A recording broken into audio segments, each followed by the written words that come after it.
மற்றும் பேசும் ஷூஸ். ஒரு காலத்தில் மியா என்ற ஒரு சின்ன பெண் இருந்தாள். மியாவுக்கு ஓடவும் விளையாடவும் ரொம்ப பிடிக்கும்.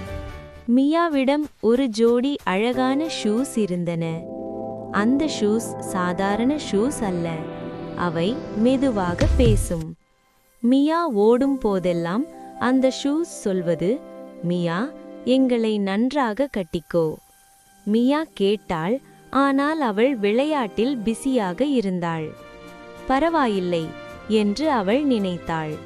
நான் வேகமா ஓடுவேன். ஒரு நாள் மியா ரொம்ப வேகமாக ஓடினாள்.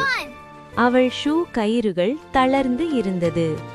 அந்த ஷூஸ் மீண்டும் மெதுவாக சொன்னது, மியா, கேள்.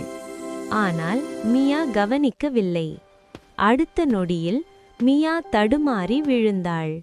அவளுக்கு அதீத வலி இல்லை, ஆனால் அவள் சோகமாக உணர்ந்தாள்.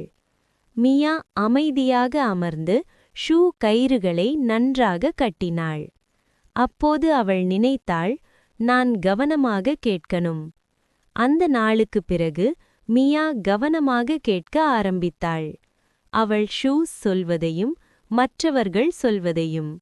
அதனால் மியா தவறுகள் செய்வதில்லை. பாடம்: கவனமாக கேட்பது நம்மை தவறுகளிலிருந்து காப்பாற்றும்.